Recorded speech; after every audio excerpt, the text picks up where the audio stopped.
सबसे पहले ए पिंडदात मतलब समांतर श्रेणी हमें ज्ञात करनी है।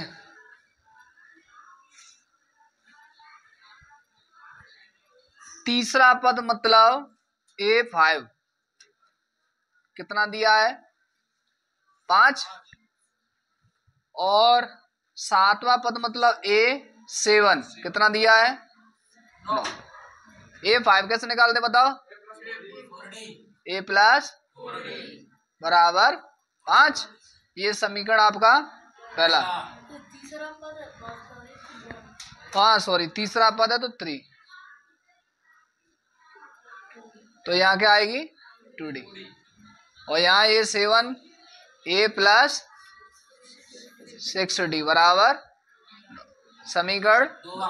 और समीकरण 1 और 2 को किससे हल करेंगे? विलोपन विधि से। ऐसे भी लिख सकते हो समीकरण 1 व 2 को हल करने पर, ठीक है, तो A प्लस 2D बराबर 5 और दूसरा A प्लस 6D बराबर 9।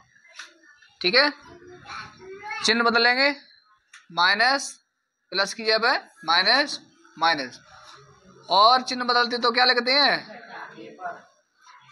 हटाने पर। माइनस प्लस कट गई, माइनस की 6D में से प्लस की 2D जाएगी तो कितने बचे बताओ? माइनस के 4D बराबर 9 में से 5 गए तो कितने बचे? माइनस के 4। ये माइनस से माइनस कैंसिल कर देंगे यहाँ, तो D की बराबर नीचे 4 और 4 का भाग 4 में देंगे तो क्या आएगा 1, तो D बराबर क्या आ गया 1। अब D का मान किस में रखेंगे बताओ? D का मान समीकरण 1 में रखने पर,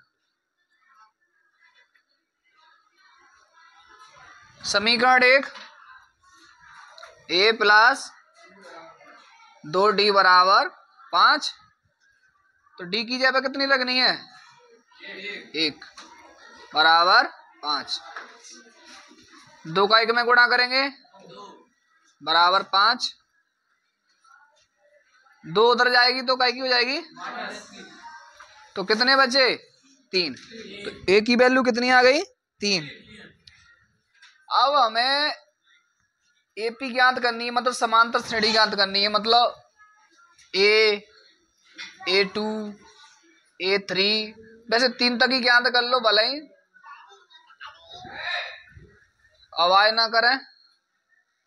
A की वैल्यू कितनी है 3, A2 कैसे निकालते हैं